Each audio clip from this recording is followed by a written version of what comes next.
नमस्कार। खबरां दे इस बुलेटिन विच तुहाडा स्वागत है। मैं हाँ जसप्रीत सिंह। पहलां पेश ने चोणवीआं खबरां।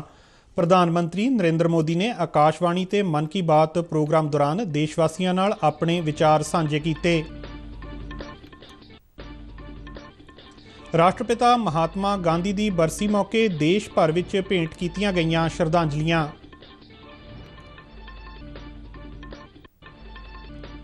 पंजाब असैंबली चोणां लई नामजदगियां दाखल करन दा काम कल तो फेर होवेगा शुरू। कांग्रेस पार्टी वल्लों 8 उम्मीदवारां दी तीजी लिस्ट जारी। ते हुण खबरां विस्तार नाल। प्रधानमंत्री नरेंद्र मोदी ने आकाशवाणी ते अज मन की बात प्रोग्राम की 85वीं कड़ी विच देशवासियों नाल वख-वख मुद्दों ते अपने विचार साझे कीते। इस साल दे मन की बात प्रोग्राम की यह पहली कड़ी सी। प्रधानमंत्री मोदी ने कहा कि दुनिया विच भारतीय सभ्याचार बारे खिच वध रही है। एक रिपोर्ट। प्रधानमंत्री नरेंद्र मोदी आज हमारे पूज्य बापू महात्मा गांधी जी की पुण्यतिथि भी है। 30 जनवरी का ये दिन हमें बापू की शिक्षाओं की याद दिलाता है। प्रधानमंत्री ने गणतंत्र दिवस मौके दिल्ली दे राजपथ ते हुए समागम का विशेष तौर ते जिक्र किया। अभी कुछ दिन पहले ही हमने गणतंत्र दिवस भी मनाया। दिल्ली में राजपथ पर हमने देश के शौर्य और सामर्थ्य की जो झांकी देखी, उसने सबको गर्व और उत्साह से भर दिया है। एक परिवर्तन जो आपने देखा होगा, अब गणतंत्र दिवस समारोह 23 जनवरी यानी नेताजी सुभाष चंद्र बोस की जन्म जयंती से शुरू होगा और 30 जनवरी तक यानी गांधी जी की पुण्यतिथि तक चलेगा। आजादी का अमृत महोत्सव बारे गल करदियां प्रधानमंत्री नरेंद्र मोदी ने कहा कि इस महोत्सव विच देश यत्नां के जरिए अपने राष्ट्रीय प्रतीकां नूं मुड़ प्रतिष्ठित कर रहा है। हमने देखा कि इंडिया गेट के समीप अमर जवान ज्योति और पास में ही नेशनल वॉर मेमोरियल पर प्रज्वलित ज्योति को एक किया गया।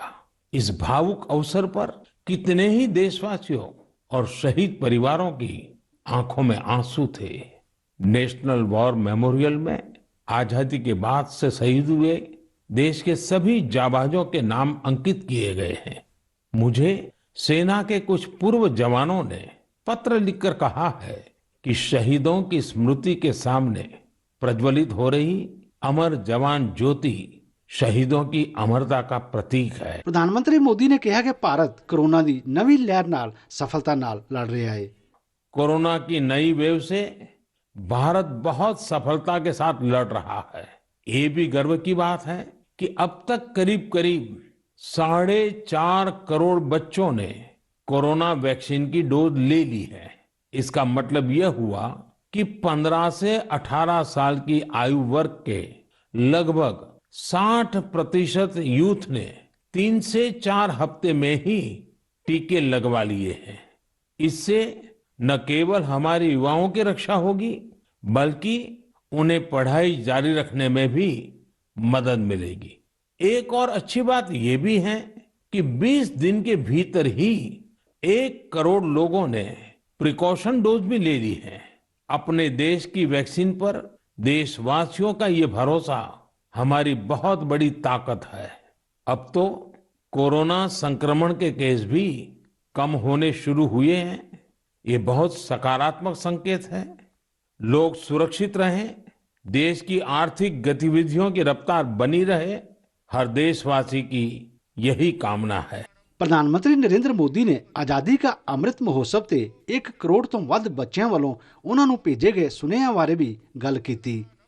मेरे प्यारे देशवासियों, अमृत महोत्सव पर आप सब साथी मुझे ढेरों पत्र और मैसेज भेजते हैं, कई सुझाव भी देते हैं। इसी श्रृंखला में कुछ ऐसा हुआ है जो मेरे लिए अविस्मरणीय है।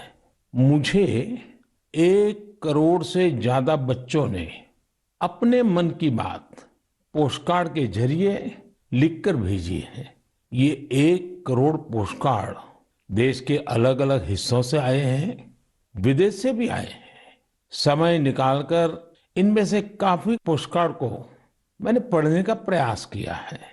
इन पोस्टकार्ड्स में इस बात के दर्शन होते हैं कि देश के भविष्य के लिए हमारी नई पीढ़ी की सोच कितनी व्यापक और कितनी बड़ी है। प्रधानमंत्री मोदी ने स्वच्छता अभियान का विशेष तौर पर जिक्र किया। आप तो जानते ही हैं, मन की बात में कुछ बातें मैं कहे बिना रह ही नहीं सकता हूं। जैसे स्वच्छता अभियान को हमें भूलना नहीं है, सिंगल यूज प्लास्टिक के खिलाफ अभियान को हमें और तेजी लानी जरूरी है। वोकल फॉर लोकल का मंत्र ये हमारी जिम्मेवारी है। हमें आत्मनिर्भर भारत अभियान के लिए जी जान से जुटे रहना है। हम सबके प्रयास से ही देश विकास की नई ऊंचाइयों पर पहुंचेगा। प्रधानमंत्री मोदी ने देश के भविख ਨੂੰ ਲੈ ਕੇ ਨੌਜਵਾਨਾਂ ਦੇ ਸੁਪਨਿਆਂ ਦਾ ਜ਼ਿਕਰ ਕੀਤਾ। ਉਹਨਾਂ ਕਿਹਾ ਕਿ ਭ੍ਰਸ਼ਟਾਚਾਰ ਦੀ ਦੀਮਕ ਨੂੰ ਖਤਮ ਕਰਨਾ ਹੋਵੇਗਾ। ਬਿਊਰੋ ਰਿਪੋर्ट, दूरदर्शन समाचार। ਦੇਸ਼ ਦੇ ਬਾਕੀ ਹਿੱਸਿਆਂ ਵਾਂਗ ਪੰਜਾਬ ਵਿੱਚ ਵੀ ਲੋਕਾਂ ਨੇ ਪ੍ਰਧਾਨ ਮੰਤਰੀ ਨਰਿੰਦਰ ਮੋਦੀ ਦੇ ਮਨ ਕੀ ਬਾਤ ਪ੍ਰੋਗਰਾਮ ਨੂੰ ਬੜੇ ਗੌਰ ਨਾਲ ਸੁਣਿਆ। ਹੁਸ਼ਿਆਰਪੁਰ ਜ਼ਿਲ੍ਹੇ ਦੇ ਤਲਵਾੜਾ ਵਿੱਚ ਲੋਕ ਵਿਸ਼ੇਸ਼ ਤੌਰ ਤੇ ਇਸ ਪ੍ਰੋਗਰਾਮ ਰਾਹੀਂ ਪ੍ਰਧਾਨ ਮੰਤਰੀ ਨਾਲ ਜੁੜੇ। ਸਮਾਜ ਦੇ ਵੱਖ-ਵੱਖ ਵਰਗਾਂ ਦੇ ਲੋਕਾਂ ਨੇ ਅੱਜ ਦੇ ਇਸ ਪ੍ਰੋਗਰਾਮ ਵਿੱਚ ਪ੍ਰਧਾਨ ਮੰਤਰੀ ਵੱਲੋਂ ਆਜ਼ਾਦੀ ਕਾ ਅੰਮ੍ਰਿਤ ਮਹਾਉਤਸਵ, ਵਣ ਜੀਵਾਂ ਦੀ ਸੰਭਾਲ, ਸਵੱਛਤਾ, ਸਿੱਖਿਆ ਅਤੇ ਟੀਕਾਕਰਨ ਆਦਿ ਮੁੱਦਿਆਂ ਤੇ ਕੀਤੀ ਗਈ ਚਰਚਾ ਦੀ ਭਰਪੂਰ ਸ਼ਲਾਘਾ ਕੀਤੀ। दूरदर्शन संवाददाता उषा पवार नाल गलबात दौरान उन्होंने कहा कि वो प्रधानमंत्री दे मन की बात प्रोग्राम तो बहुत प्रभावित हुए ने। अच्छी बात लगी जी, महिलाओं के लिए जो उनके दिल में इज्जत है वो महिलाओं की तरफ बहुत ध्यान दिया है। शुरू से उन्होंने 2014 से अभी तक घरों में रहने वाली महिलाओं को कोई पूछता नहीं था। मोदी जी ने उनको बहुत सम्मान दिया है और कोने कोने में जिनकी काबिलियत थी उनको पद्म श्री से विभूषित किया है, जो सही मायने में हकदार थे। इससे पहले कभी किसी को ना हकदार को नहीं मिलता था, बाकी के जो है दूसरों को मिल जाता था। मेरा नाम मान्या डोगरा है, मैं क्लास 12th में पढ़ती हूँ और मैं तलवाड़ा की रहने वाली हूँ। मुझे उनकी सबसे अच्छी बात ये लगी कि हमें भारत को स्वच्छ बनाना चाहिए, क्योंकि अगर हमारा भारत स्वच्छ होगा तभी वो स्वस्थ भारत बन पाएगा। और मैं सभी से यही आशा करती हूँ कि हम सबको प्लास्टिक बैग की जगह पॉली बैग्स यूज़ करने चाहिए, जो कि भारत को स्वच्छ बनाने में बहुत काम आते हैं। तो और दूसरी बात मैं ये कहना चाहती हूँ, जिसकी वैक्सीनेशन की उन्होंने बात की थी कि 4.5 करोड़ बच्चों ने वैक्सीनेशन लगवा ली है। मैं 17 साल की हूँ और मैंने भी वैक्सीनेशन करवाई है। तो मैं यही सरकार से उम्मीद करती हूँ कि वो 12 से 15 साल के बच्चों की भी जो है वैक्सीन है वो जल्दी लेके आएँ, ताकि जो स्कूल है वो अच्छे से स्टार्ट हो सके और पढ़ाई भी अच्छे से शुरू हो सके। मैं इसके संदर्भ में यही कहना चाहता हूँ कि जो जितने भी जो जानवर हैं हमारे, उनकी हमें सुरक्षा करनी चाहिए। और अगर किसी लेवल में ऐसा कोई आदमी, पहली बात तो मैं ये कहूँगा कि जितने भी हमारे एरिया के अंदर लोग हैं, पहली बात तो कोई शिकार, अवैध शिकार नहीं करता है और इसके ऊपर में प्रतिबंध भी है। और उनकी जो है जान बचाने के लिए जो है हमें प्रयास करने चाहिए। जैसे कोई अवैध जंगली जानवर हमारे एरिया में आ जाता है तो हम जो है फॉरेस्ट का जो कंसर्न डिपार्टमेंट है हम उनको इन्फॉर्म करते हैं। और दूसरी बात है, अगर कभी कभी ऐसा हो जाता है कि वो आगे नुकसान भी करते हैं हमारी फसलों का, तो हम लोगों को यही प्रेरित करते हैं कि इनके साथ में कोई भी ऐसी गतिविधि नहीं करनी है। उनको सुरक्षित पकड़कर दोबारा वापस उनको है जंगलों के अंदर भेज देना चाहिए। जब तक हम जंगली जानवरों का उनका भी सम्मान करते हैं, वो हमारा भी सम्मान करते हैं। उन्होंने वाइल्ड लाइफ की बात की, उन्होंने एम्प्लॉयमेंट की बात की, उन्होंने एजुकेशन की बात की, उन्होंने हेल्थ की बात की, उन्होंने तकरीबन सभी मुद्दों पर चर्चा की है। और मुझे जो सबसे ज़्यादा जैसे कहते हैं कि मुझे प्रभावी कर गया उनका जो था, वो बाघिन के रिगार्डिंग ही है। मेरा अनुरोध यही है कि क्यों ना हम इन जंगलों की खूबसूरती को और इन वन्य जीवों को भी इनको भी बरकरार रखें, इनको जीवित रखें। वाइल्ड लाइफ सेंचुरी का निर्माण करें, बोटैनिकल गार्डन का निर्माण करें, जिससे टूरिज्म को बढ़ावा मिलेगा। टूरिज्म बढ़ेगा तो एम्प्लॉयमेंट होगी और जो लोग यहाँ से पलायन करके जा रहे हैं, तलवाड़ा सूना होता जा रहा है, ये कंडी एरिया सूना ना होकर अंडर डेवलपिंग से डेवलपिंग होकर धीरे धीरे डेवलप्ड हो जाए। नरेंद्र मोदी जी ने हमें बताया कि अर्जेंटीना जैसे देश में भी भारत के कल्चर को इतना प्रोग्रेस मिल रहा है, इतनी इम्पोर्टेंस मिल रही है, तो जो कमिंग यूथ है, हमारा जो जनरेशन है, कमिंग जनरेशन है, उसको भी अपने कल्चर को नहीं भूलना चाहिए। ਰਾਸ਼ਟਰਪਿਤਾ ਮਹਾਤਮਾ ਗਾਂਧੀ ਨੂੰ ਅੱਜ ਉਹਨਾਂ ਦੀ 74ਵੀਂ ਬਰਸੀ ਮੌਕੇ ਸ਼ਰਧਾਂਜਲੀਆਂ ਭੇਂਟ ਕੀਤੀਆਂ ਜਾ ਰਹੀਆਂ ਨੇ। ਇਸ ਦਿਨ ਨੂੰ ਸ਼ਹੀਦ ਦਿਵਸ ਵਜੋਂ ਵੀ ਮਨਾਇਆ ਜਾਂਦਾ ਹੈ। ਸਨ 1948 ਵਿੱਚ ਅੱਜ ਦੇ ਹੀ ਦਿਨ ਮਹਾਤਮਾ ਗਾਂਧੀ ਨੂੰ ਸ਼ਹੀਦ ਕੀਤਾ ਗਿਆ ਸੀ। ਨਵੀਂ ਦਿੱਲੀ ਸਥਿਤ ਮਹਾਤਮਾ ਗਾਂਧੀ ਦੀ ਸਮਾਧੀ ਰਾਜਘਾਟ ਵਿਖੇ ਰਾਸ਼ਟਰਪਤੀ ਰਾਮਨਾਥ ਕੋਵਿੰਦ ਅਤੇ ਪ੍ਰਧਾਨ ਮੰਤਰੀ ਨਰਿੰਦਰ ਮੋਦੀ ਸਮੇਤ ਕਈ ਹੋਰਨਾਂ ਸ਼ਖਸੀਅਤਾਂ ਨੇ ਮਹਾਤਮਾ ਗਾਂਧੀ ਨੂੰ ਸ਼ਰਧਾਂਜਲੀ ਭੇਂਟ ਕੀਤੀ। ਇਸ ਮੌਕੇ 2 ਮਿੰਟ ਦਾ ਮੌਨ ਧਾਰਿਆ ਗਿਆ ਅਤੇ ਸਰਵ ਧਰਮ ਸਭਾ ਦਾ ਆਯੋਜਨ ਕੀਤਾ ਗਿਆ। बापू की 74वीं पुण्यतिथि पर श्रद्धा सुमन अर्पित कर रहे हैं।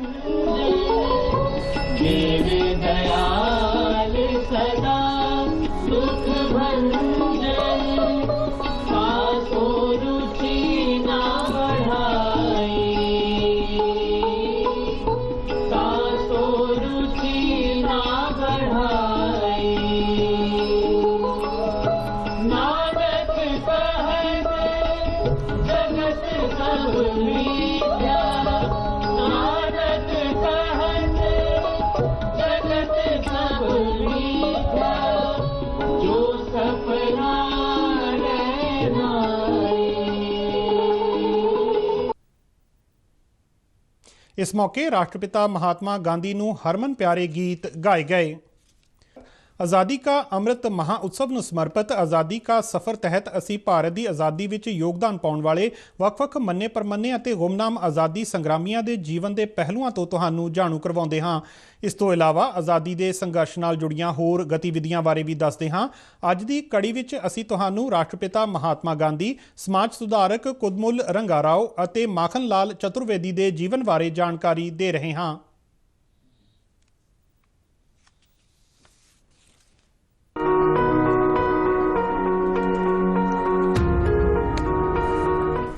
ਅੱਜ ਅਸੀਂ ਰਾਸ਼ਟਰਪਿਤਾ ਮਹਾਤਮਾ ਗਾਂਧੀ ਨੂੰ ਸ਼ਰਧਾਂਜਲੀ ਭੇਟ ਕਰਦੇ ਹਾਂ, ਜਿਨ੍ਹਾਂ ਨੇ 30 ਜਨਵਰੀ 1948 ਨੂੰ ਅੰਤਿਮ ਸਾਹ ਲਏ। ਗਾਂਧੀ ਜੀ ਸਤੰਬਰ 1947 ਵਿੱਚ ਕਲਕੱਤਾ ਤੋਂ ਦਿੱਲੀ ਆਏ ਸਨ। ਉਹਨਾਂ ਨੇ ਦਿੱਲੀ ਦੇ ਬਿਰਲਾ ਹਾਊਸ 'ਚ ਰੁਕਣ ਦਾ ਫੈਸਲਾ ਲਿਆ। ਬਿਰਲਾ ਹਾਊਸ 'ਚ ਉਹਨਾਂ ਦਾ ਵਧੇਰੇ ਸਮਾਂ ਖਤ ਲਿਖਣ, ਮਹਿਮਾਨਾਂ ਨੂੰ ਮਿਲਣ ਤੇ ਪ੍ਰਾਰਥਨਾਵਾਂ ਵਿੱਚ ਹਿੱਸਾ ਲੈਣ 'ਚ ਬਤੀਤ ਹੁੰਦਾ ਸੀ। ਗਾਂਧੀ ਜੀ ਨੇ 13 ਜਨਵਰੀ 1948 ਨੂੰ ਸੰਪਰਦਾਇਕ ਸਦਭਾਵ ਬਹਾਲ ਕਰਨ ਲਈ ਆਪਣਾ ਅੰਤਿਮ ਉਪਵਾਸ ਸ਼ੁਰੂ ਕੀਤਾ ਸੀ। ਇਸ ਉਪਵਾਸ ਦੇ 7 ਦਿਨਾਂ ਦੇ ਬਾਅਦ ਹੀ 20 ਜਨਵਰੀ ਨੂੰ ਗਾਂਧੀ ਜੀ ਦੀ ਹੱਤਿਆ ਦੀ ਕੋਸ਼ਿਸ਼ ਕੀਤੀ ਗਈ ਸੀ, ਜਦ ਇੱਕ ਵਿਅਕਤੀ ਨੇ ਬਿਰਲਾ ਹਾਊਸ ਉੱਤੇ ਬੰਬ ਸੁੱਟਿਆ ਸੀ। ਪਰ ਇਸ ਨਾਲ ਗਾਂਧੀ ਜੀ ਨੂੰ ਕੋਈ ਨੁਕਸਾਨ ਨਹੀਂ ਹੋਇਆ ਅਤੇ ਉਹਨਾਂ ਨੇ ਕਿਹਾ कि अगर मुझे किसी पागल की गोली से मरना है तो मैं मुस्कुराते हुए ऐसा स्वीकार करूंगा। मेरे भीतर कोई क्रोध नहीं होना चाहिए। भगवान मेरे दिल में और मेरे होंठों पर अवश्य होना चाहिए।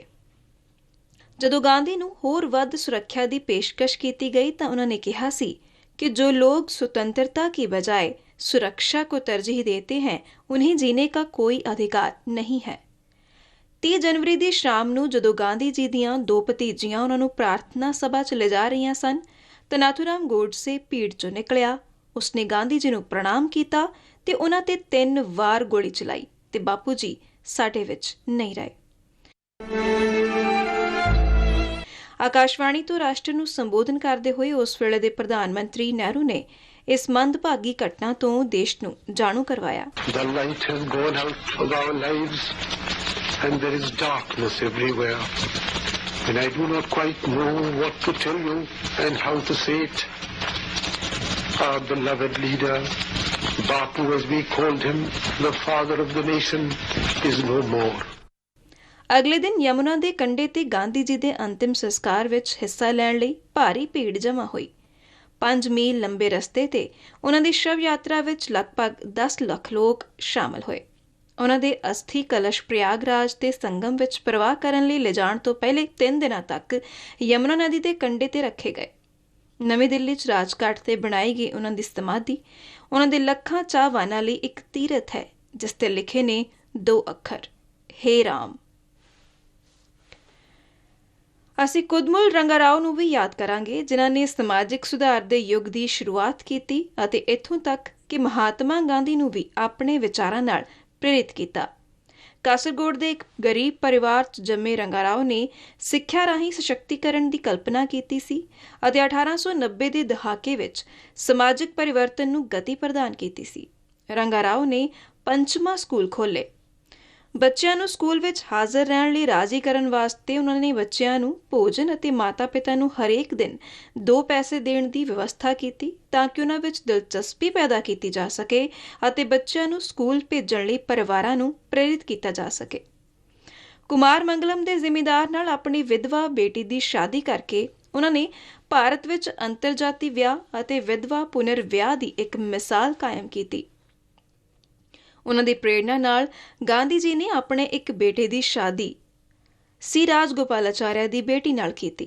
महात्मा गांधी ने कहा, मैंने श्री रंगाराव से सामाजिक निष्ठा को पहचाना, वो मेरे लिए एक प्रेरक और मार्गदर्शक हैं। जब पिछड़े के उत्थान की बात आती है तो वो मेरे शिक्षक हैं।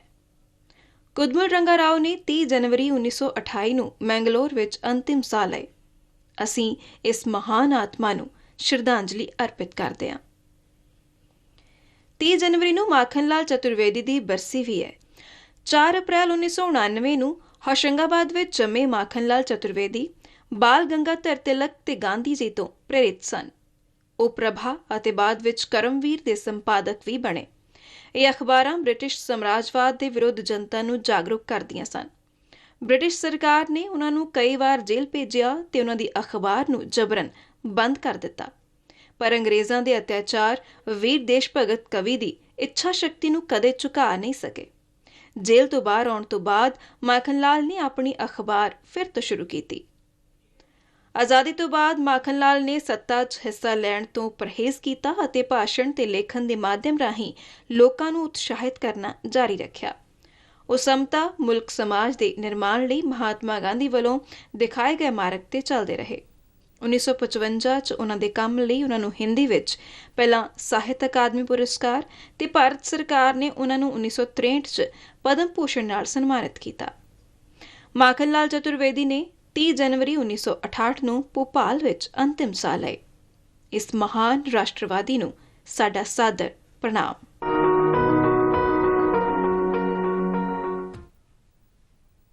ਪੰਜਾਬ ਅਸੈਂਬਲੀ ਚੋਣਾਂ ਲਈ ਨਾਮਜ਼ਦਗੀਆਂ ਦਾਖਲ ਕਰਨ ਦਾ ਕੰਮ ਕੱਲ੍ਹ 5ਵੇਂ ਦਿਨ ਫੇਰ ਸ਼ੁਰੂ ਹੋ ਜਾਵੇਗਾ। ਅੱਜ ਐਤਵਾਰ ਦੀ ਛੁੱਟੀ ਕਾਰਨ ਨਾਮਜ਼ਦਗੀਆਂ ਦਾਖਲ ਨਹੀਂ ਕੀਤੀਆਂ ਗਈਆਂ। ਪਿਛਲੇ 4 ਦਿਨਾਂ ਵਿੱਚ ਚੋਣਾਂ ਲਈ ਆਜ਼ਾਦ ਉਮੀਦਵਾਰਾਂ ਸਮੇਤ ਵੱਖ-ਵੱਖ ਪਾਰਟੀਆਂ ਦੇ ਕੁੱਲ 619 ਉਮੀਦਵਾਰਾਂ ਨੇ ਆਪਣੇ ਨਾਮਜ਼ਦਗੀ ਪੱਤਰ ਦਾਖਲ ਕੀਤੇ ਨੇ। ਪੰਜਾਬ ਬੀਜੇਪੀ ਦੇ ਪ੍ਰਧਾਨ ਅਸ਼ਵਨੀ ਸ਼ਰਮਾ ਨੇ ਪਾਰਟੀ ਦੇ ਸਾਰੇ ਵਰਕਰਾਂ ਨੂੰ ਸੂਬੇ ਵਿੱਚ ਬੀਜੇਪੀ ਦੀ ਸਰਕਾਰ ਬਣਾਉਣ ਲਈ ਇਕਜੁੱਟ ਹੋ ਕੇ ਸਖਤ ਮਿਹਨਤ ਕਰਨ ਦੀ ਸਲਾਹ ਦਿੱਤੀ ਹੈ। ਪਠਾਨਕੋਟ ਵਿੱਚ ਅੱਜ ਇੱਕ ਪ੍ਰੈਸ ਕਾਨਫਰੰਸ ਨੂੰ ਸੰਬੋਧਨ ਕਰਦਿਆਂ ਉਹਨਾਂ ਕਿਹਾ ਕਿ ਲੋਕ ਕਾਂਗਰਸ ਸਰਕਾਰ ਦੀ ਕਾਰਗੁਜ਼ਾਰੀ ਤੋਂ ਤੰਗ ਆ ਚੁੱਕੇ ਨੇ ਅਤੇ ਬਦਲ ਦੀ ਤਲਾਸ਼ ਵਿੱਚ ਨੇ। ਉਹਨਾਂ ਦਾਅਵਾ ਕੀਤਾ ਕਿ ਚੋਣਾਂ ਦੌਰਾਨ ਲੋਕਾਂ ਨੇ ਬੀਜੇਪੀ ਸਰਕਾਰ ਬਣਾਉਣ ਦਾ ਮਨ ਬਣਾ ਲਿਆ ਏ ਅਤੇ ਸਮੁੱਚੇ ਪੰਜਾਬ ਵਿੱਚ ਪਾਰਟੀ ਦੀ ਲਹਿਰ ਚੱਲ ਰਹੀ ਏ। ਇਸ ਤੋਂ ਪਹਿਲਾਂ ਉਹਨਾਂ ਭੋਆ ਅਸੈਂਬਲੀ ਹਲਕੇ ਤੋਂ ਨਾਰਾਜ਼ ਚੱਲ ਰਹੇ ਵਰਕਰਾਂ ਦੇ ਗਿਲੇ ਸ਼ਿਕਵੇ ਦੂਰ ਕੀਤੇ। ਕਾਂਗਰਸ ਪਾਰਟੀ ਦੀ ਕੇਂਦਰੀ ਚੋਣ ਕਮੇਟੀ ਨੇ 8 ਅਸੈਂਬਲੀ ਹਲਕਿਆਂ ਤੇ ਉਮੀਦਵਾਰਾਂ ਦਾ ਐਲਾਨ ਅੱਜ ਕਰ ਦਿੱਤਾ ਹੈ। ਪਾਰਟੀ ਦੇ ਜਨਰਲ ਸਕੱਤਰ ਮੁਕੁਲ ਵਾਸਨਿਕ ਵੱਲੋਂ ਜਾਰੀ ਇੱਕ ਲਿਸਟ ਮੁਤਾਬਕ ਅਟਾਰੀ ਰਾਖਵੇਂ ਹਲਕੇ ਤੋਂ ਤਰਸੇਮ ਸਿੰਘ, ਖੇਮਕਰਨ ਤੋਂ ਸੁਖਪਾਲ ਸਿੰਘ ਭੁੱਲਰ, ਨਵਾਂ ਸ਼ਹਿਰ ਤੋਂ ਸਤਵੀਰ ਸਿੰਘ ਸੈਣੀ ਬਾਲੀ ਚਿੱਕੀ, ਲੁਧਿਆਣਾ ਦੱਖਣੀ ਤੋਂ ਈਸ਼ਵਰ ਜੋਤ ਸਿੰਘ ਚੀਮਾ, ਜਲਾਲਾਬਾਦ ਤੋਂ ਮੋਹਨ ਸਿੰਘ ਫਲੀਆਂਵਾਲਾ, ਭਦੌੜ ਰਾਖਵਾਂ ਹਲਕੇ ਤੋਂ ਚਰਨਜੀਤ ਸਿੰਘ ਚੰਨੀ, ਬਰਨਾਲਾ ਤੋਂ ਮਨੀਸ਼ ਬਾਂਸਲ ਅਤੇ ਪਟਿਆਲਾ ਤੋਂ ਵਿਸ਼ਨੂੰ ਸ਼ਰਮਾ ਸ਼ਾਮਲ ਨੇ। ਇਸ ਤਰ੍ਹਾਂ ਪਾਰਟੀ ਨੇ ਹੁਣ ਸਾਰੇ 117 ਹਲਕਿਆਂ ਲਈ ਆਪਣੇ ਉਮੀਦਵਾਰਾਂ ਦਾ ਐਲਾਨ ਕਰ ਦਿੱਤਾ ਹੈ। ਆਮ ਆਦਮੀ ਪਾਰਟੀ ਦੇ ਕਨਵੀਨਰ ਅਰਵਿੰਦ ਕੇਜਰੀਵਾਲ ਨੇ ਕਾਂਗਰਸ ਦੇ ਸੂਬਾ ਪ੍ਰਧਾਨ ਨਵਜੋਤ ਸਿੰਘ ਸਿੱਧੂ ਦੀ ਆਲੋਚਨਾ ਕਰਦਿਆਂ ਕਿਹਾ ਹੈ ਕਿ ਸਿੱਧੂ ਦੀ ਲੜਾਈ ਪੰਜਾਬ ਨੂੰ ਸੁਧਾਰਨ ਦੀ ਨਹੀਂ ਹੈ, ਬਲਕਿ ਉਹ ਸਿਰਫ ਮੁੱਖ ਮੰਤਰੀ ਦੇ ਅਹੁਦੇ ਲਈ ਲੜ ਰਹੇ ਨੇ। ਕੇਜਰੀਵਾਲ ਨੇ ਕਿਹਾ ਕਿ ਸੂਬੇ ਵਿੱਚ ਬੀਤੇ 14.5 ਸਾਲ ਤੋਂ ਦੋਹਾਂ ਸਰਕਾਰਾਂ ਨੇ ਰਲ ਕੇ ਸਿਰਫ ਲੋਕਾਂ ਨੂੰ ਲੁੱਟਿਆ ਏ ਅਤੇ ਜੇਕਰ ਉਹਨਾਂ ਦੀ ਸਰਕਾਰ ਬਣਦੀ ਏ ਤਾਂ ਇੱਕ ਪੈਸੇ ਦਾ ਹਿਸਾਬ ਲਿਆ ਜਾਵੇਗਾ। ਖਬਰਾਂ ਦੇ ਬੁਲੇਟਿਨ ਸਾਡੇ ਦਰਸ਼ਕ RNU DDK ਜਲੰਧਰ ਦੇ YouTube ਚੈਨਲ, ਫੇਸਬੁੱਕ ਪੇਜ ਅਤੇ ਟਵਿੱਟਰ ਹੈਂਡਲ ਤੇ ਵੀ ਦੇਖ ਸਕਦੇ ਨੇ। ਇਸ ਦੇ ਨਾਲ ਹੀ ਖਬਰਾਂ ਦਾ ਇਹ ਬੁਲੇਟਿਨ ਖਤਮ ਹੁੰਦਾ ਏ। ਮੈਂ ਮਾਸਕ ਲਗਾ ਕੇ ਸਟੂਡੀਓ ਤੋਂ ਬਾਹਰ ਜਾ ਰਿਹਾ ਹਾਂ। ਤੁਸੀਂ ਵੀ ਜਦੋਂ ਬਾਹਰ ਜਾਓ ਤਾਂ ਮਾਸਕ ਜ਼ਰੂਰ ਪਹਿਨੋ। ਇਜਾਜ਼ਤ ਦਿਓ। ਨਮਸਕਾਰ।